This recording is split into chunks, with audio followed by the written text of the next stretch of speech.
They called this place Tiede's Tranquility, a cabin so remote it can only be reached by snowmobile once winter sealed the roads.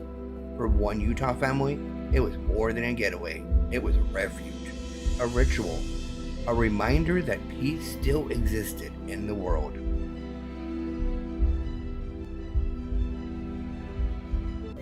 But peace can vanish faster than the light that warms it. Before sunrise, the mountains would glow for all the wrong reasons, and a Christmas meant for joy would become one of Utah's darkest memories.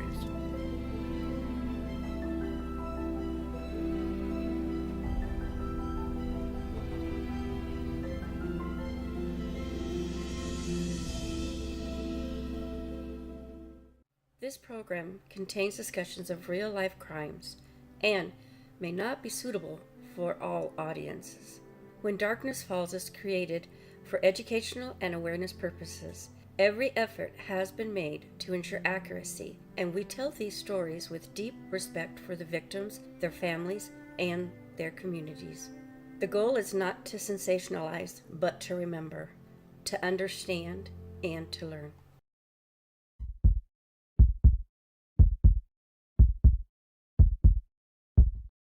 They say the mountains are closest to heaven, and for one Texas family, those peaks were sacred ground, a place where love, faith, and tradition met the winter sky.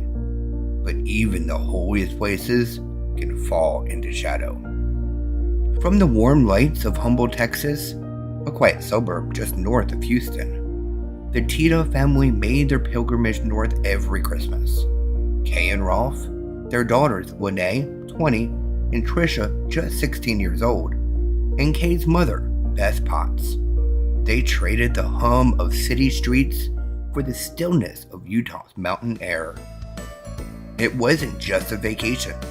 It was a ritual of peace, a reminder of everything good in their world. Their cabin sat high in the Utah mountains near Oakley, reachable only by snowmobile once winter sealed the roads. Kay called it Tiede's Tranquility because of the serenity and peace. The name fit. The sound of the river below, the smell of pine, and the clear mountain sky made the place feel like home during those winter months. It was their home away from the world, a sanctuary built from faith and family. Lene would later call it, "It's absolutely heaven on earth to me." In that heaven on earth, the season's joy was just beginning. That afternoon, December 22nd, Kay, her mother Beth, and Lene packed up the car and drove toward the mountain. At the base, they parked in the lot where the snow always piled deep this time of year. From there, they loaded their gifts and supplies onto the snowmobiles, their only way back to the cabin they called home. They didn't know their peace had already been broken. While the family spent the night in the city, two escaped parolees, Von Lester Taylor and Edward Stephen Deli, had stumbled upon their secluded cabin. Lene had said, "These men that were in the cabin, I knew that they had been there for a while. There was food eaten. There was Christmas presents opened. It wasn't just that we had walked in and startled them or scared them. They had actually waited for our family to return home." By the time Kay, Beth, and Lene began the snowy ride back up the mountain, the men were inside, settled, calm, armed, ready. That afternoon, the sky was clear, but the air sharp with cold. The snowmobiles rumbled to a stop near the porch, the quiet of the mountain wrapping around them. Inside, the lights of Tiede's Tranquility flickered softly, a warm welcome waiting to be shattered. As we got up to the cabin, my hands were freezing, so I jumped off, asked Mom to hurry and open the cabin. I needed to go run my hands under some water. I made my way up the stairs, opened the door, and I saw a flash of gray move behind the refrigerator. At first, she thought it was a cousin playing a trick. Then a man stepped out. Frizzy hair, gray sweatshirt, gun in hand. His name was Von Wester Taylor. A second man stepped from a back bedroom, Edward Stephen Deli, also armed. Strangers were inside her family's refuge, and her mother was still outside, just moments away from walking into danger. When they shouted, "Mom, there's robbers in the house!" But it was too late. Kay and her mother, Beth Potts, walked through the door, arms full of shopping bags, and straight into the ambush. Kay tried to reason with them, her voice steady, motherly even. Mom said to them, What are you here for? What do you want? My mother just began to have a conversation, and the man immediately started to fire at her. I can remember her grabbing it across her chest and saying, "I've been shot." Then turned the weapon on her mother, 76-year-old Beth Potts. Beth was largely immobile from a past accident, unable to run or hide. The gun rose again, and the home fell quiet. When Lene began to pray, Taylor mocked her. "Your praying will do you no good," he said. "I'm a devil worshiper." His words hung in the air like smoke. Edward Deli pulled Lene into a back room and bound her wrists. The two men spoke quietly, almost casually, discussing what to do next. Deli said, "No, you don't understand. You've seen us. Now, we have to either kill you or take you with us." Then, they waited for the rest of the family to return. Outside, the mountain air was clear and still. Ralph Tiede and his daughter Tricia were on their way home, unaware that inside their cabin, Christmas had already been turned to chaos.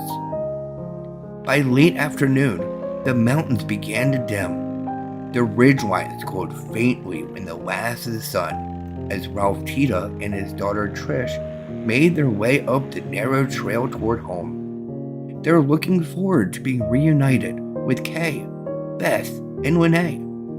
Looking forward to the upcoming dinner, the laughter, and a fire by the tree. They had no idea what lay ahead of them. When they pulled up, something felt wrong. The air was still, the kind of silence that warns before the sound. Footprints pressed deep near the steps. Too many, in the wrong places. Before Rolf could react, the garage door swung open. A man stepped out, ski mask on, gun raised, and ordered them inside. His voice was calm, measured, cold. The tree still blinked in the corner. The warmth of the room clashed with the cold fear in the air. Lene stood near the wall, eyes wide, trembling. She made eye contact with her father, and he noticed the tears in her eyes. Through that unspoken communication, Rolf instantly knew something awful had happened. To Kay, to Beth, to everything they loved.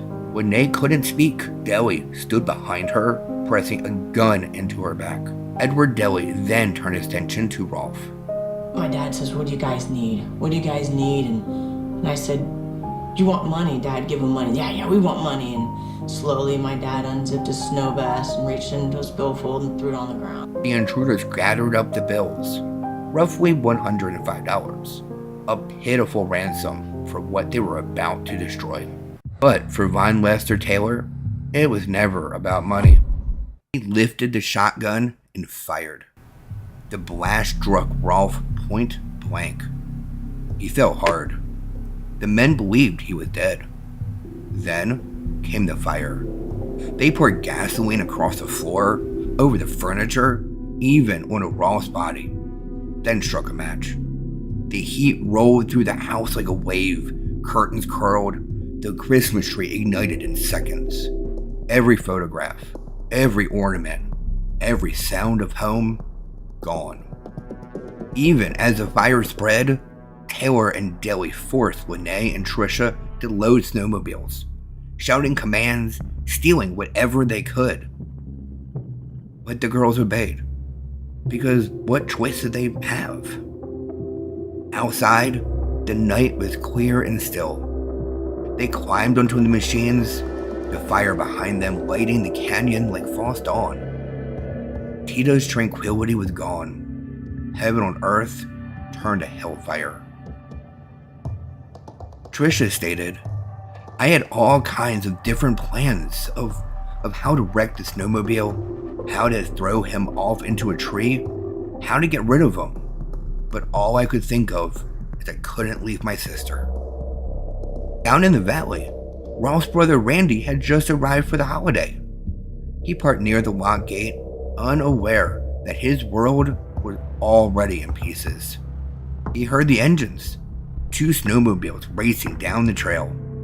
2 girls, his nieces, each with someone behind them. He jokingly thought maybe that's their boyfriend. So he waved. But they didn't wave back. He didn't know that they were protecting him. That one wrong glance they were afraid could have gotten him killed. But as the girls were being forced into the car, Deli turned to Lene and said that he would kill her if her little sister tried anything, saying, "I'm as good with a knife as I am with a gun." Then moments later, the family's Lincoln came speeding down the road, headlights slicing through darkness. Well, Randy waved again, shouting, but the car didn't stop. He stood in the dark, the sound of the engine fading into the canyon. Then came another sound, slower, strained. A single snowmobile crawled down the trail. As it grew closer, Randy saw the rider. It was Rolf. Burned, bleeding, barely conscious. Through the pain, he managed only a few words. "They shot my wife. The girls. They took the girls." Randy pulled him into the truck, then raced down the canyon, calling 911 through static and snow. Shooting. Fire. Girls kidnapped. The signal cut in and out, but it was enough. Minutes later, deputies spotted the stolen Lincoln on a mountain road. A chase began, headlights cutting through dark canyon turns. It ended when a police round struck a tire, sending the car into a snowbank. The doors opened. 2 girls stepped out, hands raised, shouting to the officers they were the hostages. Behind them, Taylor and Deli surrendered and were taken into custody. After hours of terror, fire, and loss, the sisters were safe. Because their father, even broken and burned, had found the strength to fight for them. And that fight saved their lives. When dawn broke over Oakley, Utah, the mountains were silent again. Where laughter once echoed, only the wind moved through the blackened trees. The fire was out, but the questions had just begun. Detectives sifted through what remained: charred timbers, twisted beams, and the fragments of a family's Christmas that ended in horror. Every photograph, each footprint, became a sacred piece of truth. Inside, they found Kay Tiede and her mother Beth Potts, exactly where they had fallen. Down in the canyon, word spread fast. 2 suspects in custody, 2 daughters alive. For now, that was enough.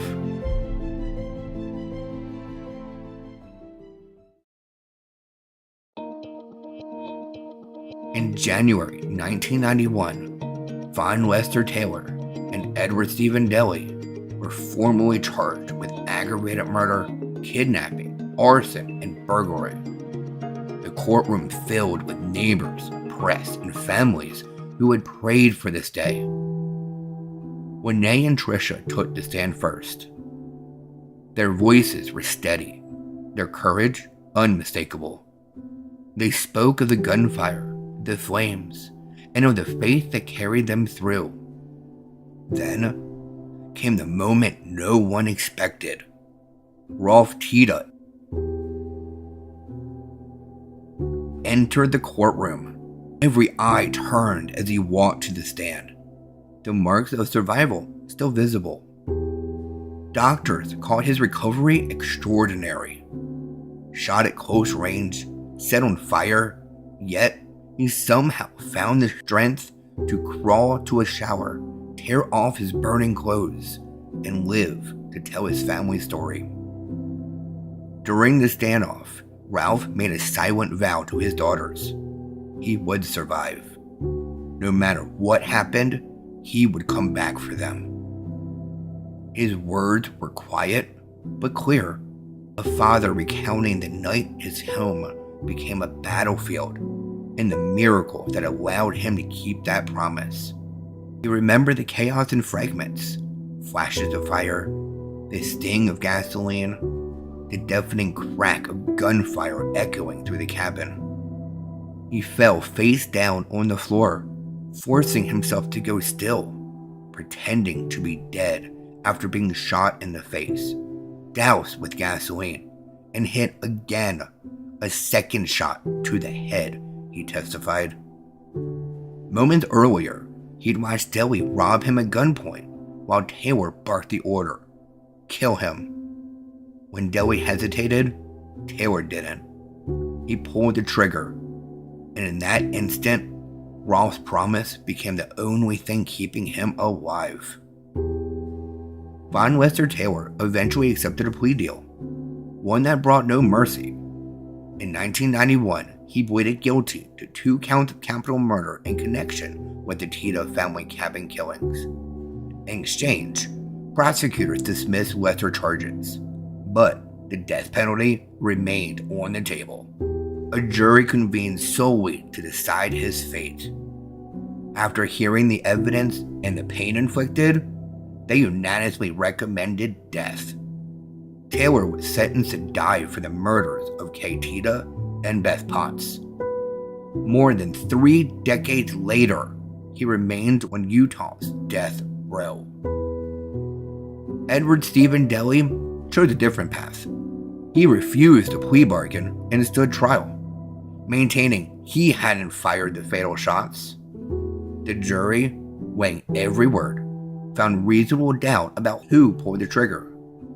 Deli was convicted of second-degree murder instead of aggravated murder.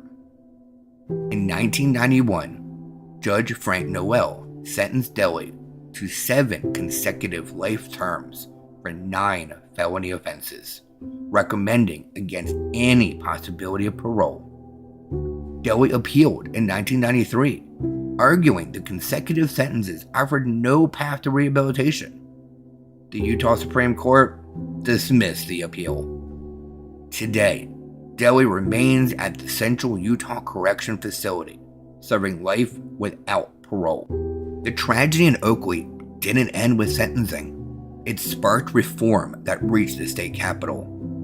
Governor Norm Bangerter ordered a full review of Utah's parole system after learning the killers had walked away from a halfway house only days before the murders. The resulting reforms reshaped Utah's justice system. High-risk offenders required psychiatric evaluation and stricter monitoring before release. Mandatory communication between parole officers, halfway houses, and law enforcement was implemented statewide. Real-time reporting for any parolee who disappeared or violated supervision became law. The family rebuilt their mountain home on the same ground, keeping its name, Tiede's Tranquility.